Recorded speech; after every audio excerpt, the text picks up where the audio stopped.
La plupart des gens pensent qu'ils vivront jusqu'à la fin de leurs 80 ans, mais la réalité est bien plus dure. Beaucoup ne dépassent pas l'âge de 82 ans. Et ce n'est pas à cause d'une maladie grave ou soudaine. Ce sont les petites habitudes quotidiennes, les signaux d'alerte ignorés et les schémas mentaux qui, peu à peu, sapent votre force, votre lucidité et votre envie de vivre. Si vous avez plus de 60 ans, ceci n'est pas un simple message. C'est un signal d'alarme, un appel à l'action. Car ce que vous ferez dans les 12 prochains mois déterminera si vous vous éteignez doucement ou si vous finissez en pleine force. Restez jusqu'à la fin, car la dernière raison, celle dont personne n'ose parler à voix haute, est essentielle. Astérisque, astérisque, ils arrêtent de bouger. Astérisque, astérisque, le mouvement, c'est la vie. Pourtant, pour beaucoup, en vieillissant, bouger devient facultatif. Quelque chose qu'on fait si on a le temps, si on se sent en forme, ou si le temps le permet. Mais le corps, lui, n'attend pas. Il écoute ce que vous faites, ou ne faites pas. Quand vous cessez de bouger avec intention, votre corps ne se met pas simplement en pause, il commence à s'éteindre. Les muscles se réduisent, les os perdent leur densité, l'équilibre s'affaiblit. La circulation ralentit. Votre corps fait exactement ce que vous lui apprenez à faire, moins. La plupart des seniors ne décident pas consciemment d'arrêter de bouger. Cela arrive progressivement. Vous prenez votre retraite, vous ne marchez plus pour aller au travail. Vous passez plus de temps à l'intérieur. Les escaliers deviennent fatigants, alors vous les évitez. Vous vous asseyez davantage, pas seulement pour les repas, mais pendant la journée, devant la télévision, pour vous reposer. Bientôt, le mouvement devient une réaction, non une initiative. Vous marchez parce qu'il le faut, pas parce que vous le voulez.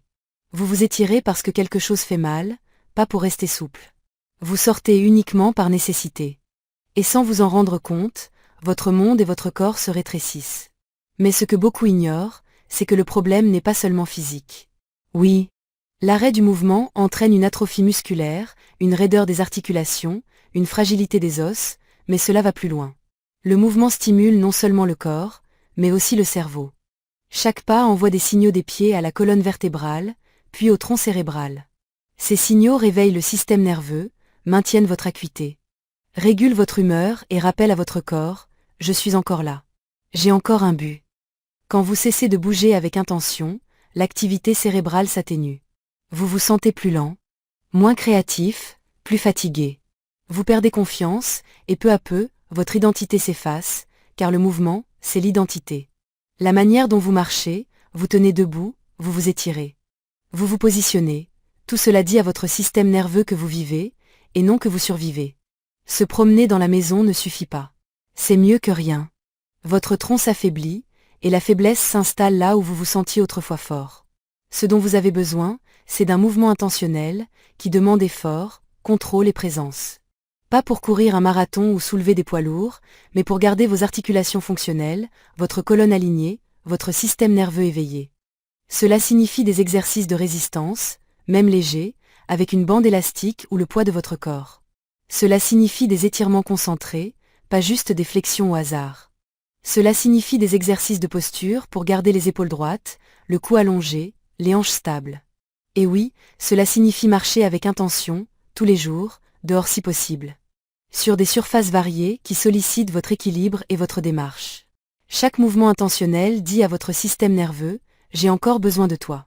Reste alerte ». Et votre corps répond. Le sang circule mieux, les hormones se rééquilibrent, la digestion s'améliore, la respiration s'approfondit, l'humeur s'élève. Pas besoin d'une salle de sport sophistiquée, ni de routine complexe. Il suffit de considérer le mouvement comme un médicament, à prendre quotidiennement, sans négociation. Car une fois que vous arrêtez, le déclin ne tarde pas. Il commence par de petits signes. Vos jambes faiblissent après une courte marche, vous trébuchez plus souvent, vous hésitez en vous tournant. Puis cela s'aggrave. Perte de masse musculaire, non par maladie, mais par manque d'usage. Perte osseuse, non par l'âge, mais par l'inactivité. Quand votre posture s'effondre. Vos poumons ont moins d'espace. Votre équilibre devient instable, votre confiance s'effrite. Le mouvement ne doit pas dépendre de votre bonne humeur. C'est ce qui crée la bonne humeur. C'est ce qui maintient votre digestion, la mobilité de vos articulations, l'activité de votre cerveau. C'est ce qui dit à votre corps que vous êtes encore dans ce monde, pas en simple spectateur, mais en acteur. Alors, posez-vous la question, quand avez-vous bougé pour votre santé, non par habitude, mais avec intention? Quand avez-vous marché, non pas jusqu'à la cuisine. Mais autour du quartier, la poitrine ouverte, la démarche assurée. Quand vous êtes-vous tenu droit, étiré pleinement, pour rappeler à votre corps qu'il est fait pour s'engager. Ne laissez pas la commodité voler votre énergie. Ne laissez pas le confort affaiblir vos jambes. Ne laissez pas l'immobilité devenir votre norme. Quelques minutes par jour suffisent pour dire « Je suis encore là. Je choisis de vivre. » Astérisque, il mange pour le confort, pas pour le carburant. Astérisque avec l'âge, un changement discret s'opère dans la manière dont beaucoup mangent. Souvent sans qu'on le remarque. Cela commence par de petites choses. Sauter un repas par manque d'appétit, préférer des aliments mous, plus faciles à mâcher. Ou choisir quelque chose de rapide parce qu'on est seul à table. Avec le temps, manger devient moins une question de nourrir le corps qu'un moyen de le réconforter. La nourriture devient une routine. Dictée par les émotions ou la nostalgie. Et si le confort occasionnel n'a rien de mal, le danger survient quand il devient la norme. Car après 60 ans, votre corps n'a pas besoin de réconfort. Il a besoin de soutien. La vérité, c'est que votre système digestif change avec l'âge. Votre estomac produit moins d'acide, vos bactéries intestinales se modifient. Votre corps absorbe moins bien certains nutriments, comme les protéines, le magnésium, la vitamine B12 ou la vitamine D. Vous perdez du muscle plus vite, vous stockez la graisse plus facilement. Et votre réponse à l'insuline devient moins efficace. Les choix alimentaires qui passaient à 30 ans travaillent contre vous après 60 ans. Si vous continuez à manger comme avant, votre corps ne ralentit pas simplement, il se dégrade, silencieusement, cellule par cellule. Pourtant, beaucoup d'adultes âgés construisent leur repas autour de ce qui est familier. Pain, pâtes, purée, céréales, biscuits, viande transformée, snacks faciles, mous, sucrés ou salés, toujours les mêmes. Ces aliments réconfortent, mais ils sont vides. Ils font grimper la glycémie, causent de l'inflammation et laissent vos cellules sous-alimentées. Vous vous sentez rassasié, mais votre corps manque de vraie nutrition. Avec le temps, cela se manifeste par de la fatigue. Des douleurs articulaires, un brouillard mental, une immunité affaiblie et une guérison plus lente. Vous ne vieillissez pas, vous êtes sous-alimenté. Et ce que beaucoup ignorent, c'est que la nourriture réconfortante affecte aussi l'esprit. Les aliments ultra-transformés, riches en glucides, vous sédatent. Ils émoussent votre concentration, réduisent votre énergie. Déclenchent une inflammation cérébrale, diminuent les fonctions des neurotransmetteurs et aggravent les symptômes de dépression. Cette sieste après un déjeuner lourd. Ce brouillard mental en après-midi, cette sensation constante de ballonnement ou de léthargie. Ce n'est pas l'âge, c'est votre alimentation. Vous êtes ce que vos cellules absorbent. Pas ce que vous mangez. Si vos cellules baignent dans le sucre, privées de fibres et de nutriments essentiels, elles ne peuvent ni se réparer, ni régénérer le muscle, ni protéger vos organes. Ni garder votre système nerveux alerte.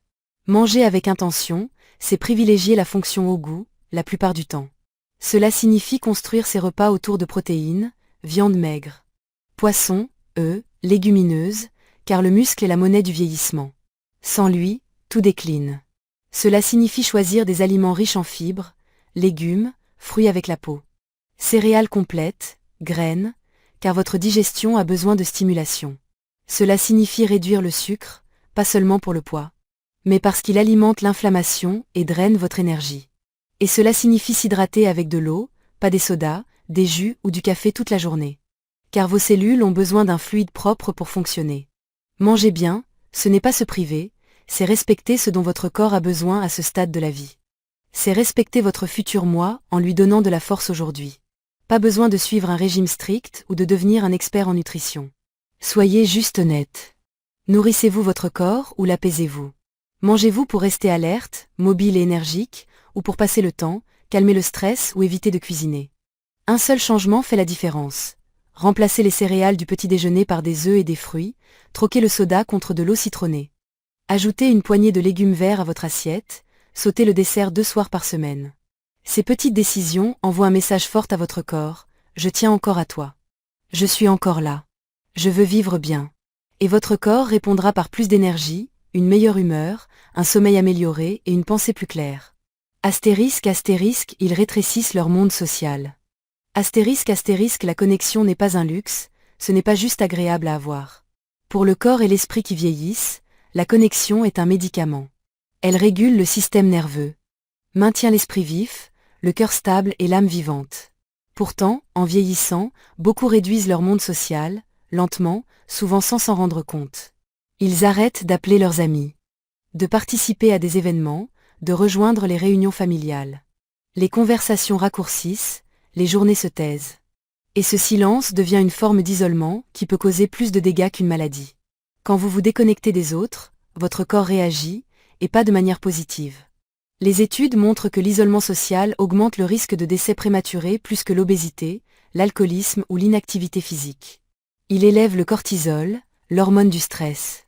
Affaiblit l'immunité, augmente l'inflammation, contribue au déclin de la mémoire, à l'anxiété, à la dépression et aux problèmes cardiovasculaires. Vous respirez encore. Mais vos cellules agissent comme si vous aviez déjà abandonné. Cela arrive souvent après la retraite. Vous ne voyez plus vos collègues, votre routine change, votre monde rétrécit. Parfois, c'est lié à la santé. La mobilité réduite rend les sorties compliquées.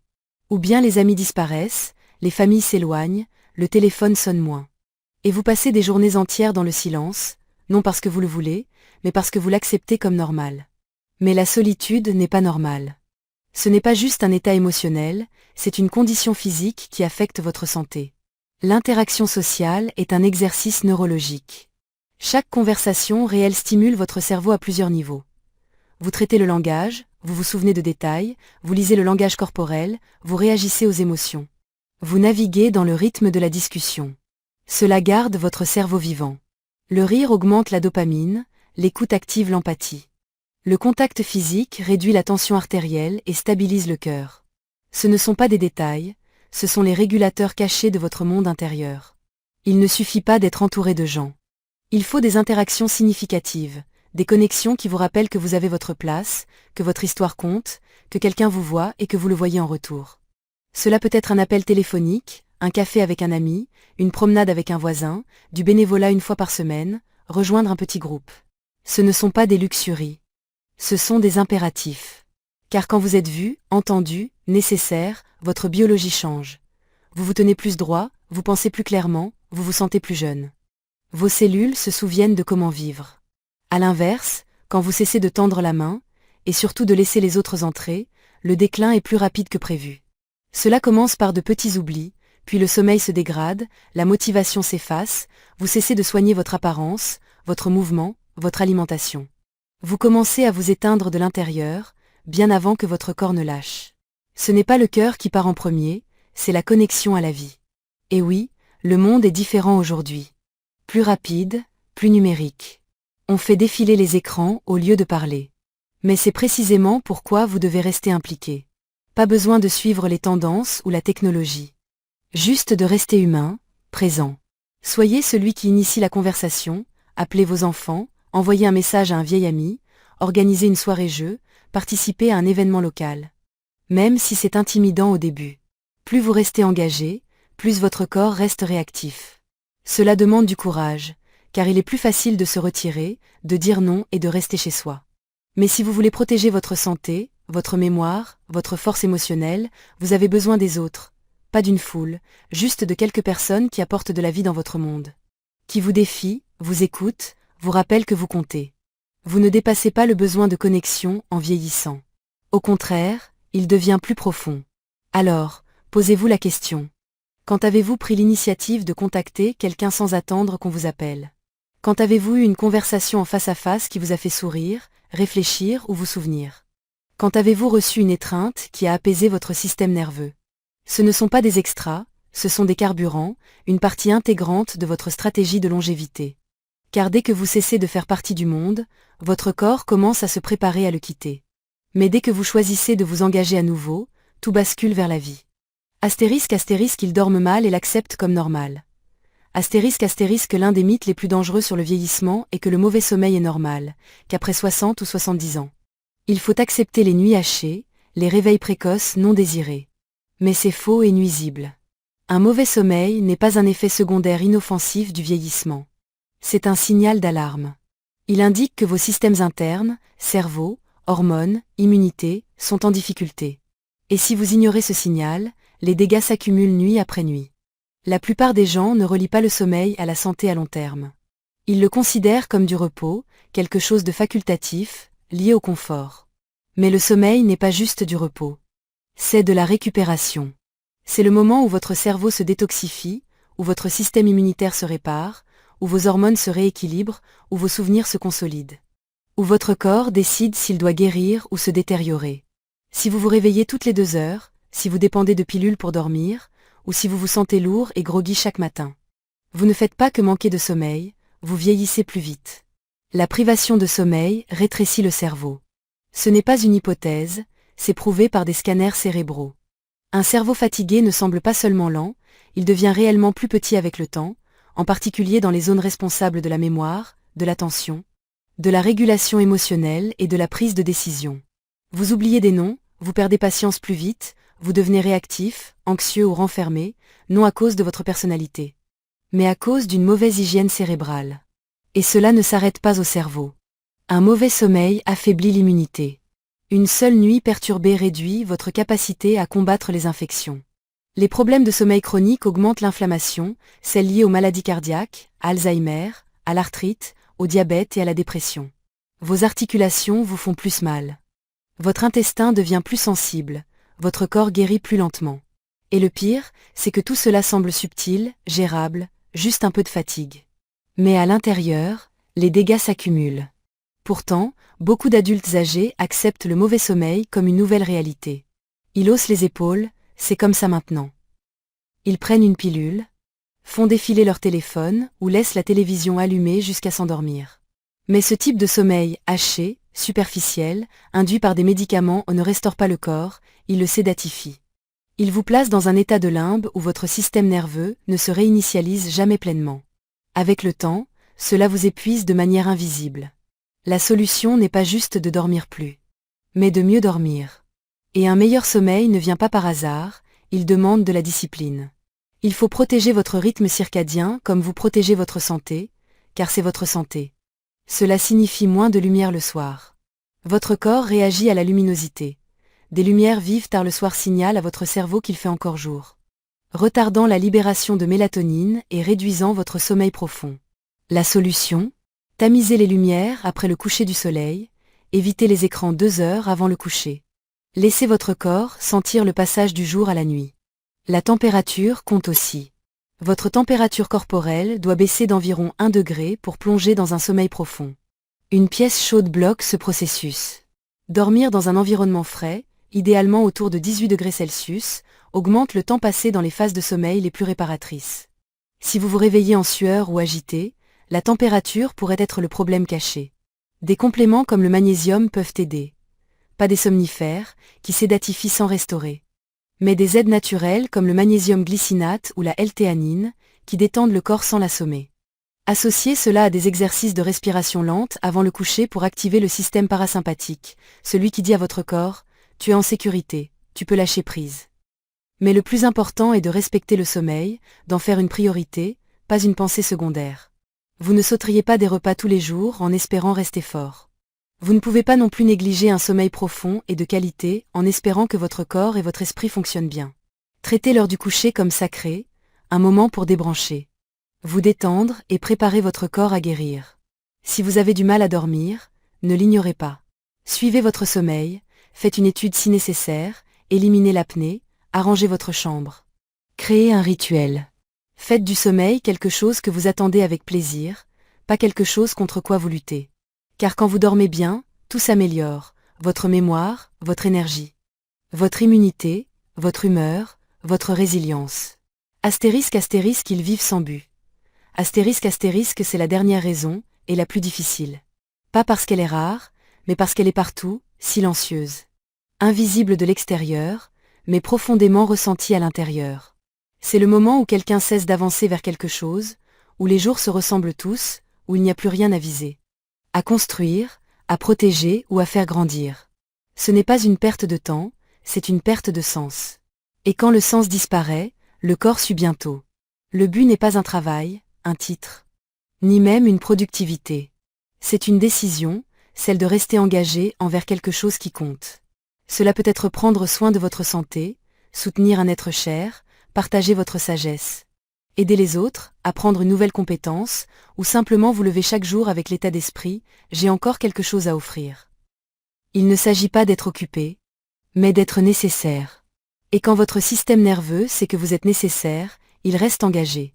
Mais quand il ne le sait pas, il ralentit, progressivement, mais sûrement. Le problème, c'est que beaucoup de gens prennent leur retraite de bien plus qu'un emploi. Ils se retirent de l'effort, de la vision, du défi qui les gardait alertes. L'horloge n'a plus d'importance. Les échéances disparaissent.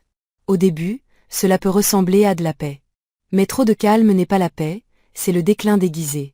Le corps se relâche, les muscles perdent leur tonus. La posture s'affaisse, l'appétit diminue, le sommeil devient plus léger, les hormones chutent, les ondes cérébrales s'aplatissent. Et l'âme, cette partie de vous qui vibrait autrefois d'un élan, devient silencieuse, pas absente, juste atténuée. Vous le voyez dans leurs yeux, dans leur façon de parler, de bouger. Ceux qui se tenaient droit commencent à se voûter. Ceux qui regardaient devant eux ne regardent plus que vers le bas. Leur voix s'adoucit, leur choix se raréfie, leurs pas ralentissent. Ce n'est pas juste le vieillissement. C'est ce qui arrive quand une personne ne se sent plus appelée, quand il n'y a plus de raison de pousser, plus personne qui compte sur elle, rien de nouveau pour se réveiller. Et voici la dure vérité. Sans but, le système humain commence à se préparer à partir, pas immédiatement, mais progressivement. Le système immunitaire s'affaiblit. La mémoire devient moins importante, alors le cerveau la laisse s'échapper. Les yeux se concentrent moins bien, la colonne se comprime, la circulation ralentit. Ce ne sont pas seulement les effets du temps, ce sont ceux de la déconnexion du sens. Mais la bonne nouvelle, c'est que le but peut revenir à tout âge, pour n'importe qui. Il ne nécessite pas une grande mission ou une tribune publique. Tout commence par une question, que ai-je encore à donner? Cette question a du pouvoir. Elle rallume une étincelle dans le système nerveux, ramène de la focalisation dans les yeux, redresse la posture, renforce le battement du cœur. Elle dit à votre biologie: il y a encore quelque chose ici. Continue. Le but peut être simple: arroser votre jardin avec intention, écouter pleinement votre petit enfant au téléphone, guider un voisin plus jeune. Lire un nouveau livre, apprendre une recette, marcher pour rester fort pour quelqu'un d'autre, aider les autres à surmonter leurs peurs. Pas besoin d'applaudissements, juste de responsabilité. Même envers vous-même. Car dès que vous prenez cette responsabilité, dès que vous décidez que la vie est encore en cours, tout change. Vous mangez mieux, vous dormez plus profondément. Vos pensées deviennent plus claires. Pourquoi? Parce que le corps suit l'esprit, et l'esprit suit le but. Quand vous vous dites « je n'ai pas fini », vos cellules vous entendent. Votre cerveau s'adapte, votre système nerveux se reconnecte.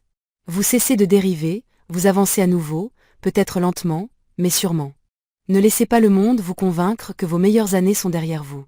Ne croyez pas que la retraite signifie abandonner le sens. Vous ne prenez pas votre retraite d'être nécessaire. De diriger votre vie, de vous soucier des autres. Si vous vous réveillez aujourd'hui, alors aujourd'hui est à vous pour le mener. Si vous respirez, on vous demande encore de participer. Ne vivez pas passivement, ne laissez pas le temps vous porter, ne traitez pas la vie comme une salle d'attente. L'horloge n'a pas arrêté de tourner. La question est, êtes-vous encore là?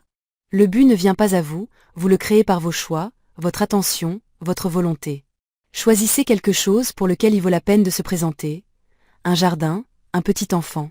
Un journal, un groupe, une cause, n'importe quoi qui vous rappelle « je compte ». Car la plupart des gens ne meurent pas parce qu'ils sont vieux. Ils meurent parce qu'ils ont cessé de participer à la vie. Ne laissez pas le déclin vous rappeler de vivre. Vivez maintenant, avec du mouvement, du carburant, de la connexion, du sommeil et du but. La ligne d'arrivée n'est pas garantie, mais la façon dont vous courez vos derniers tours dépend encore de vous.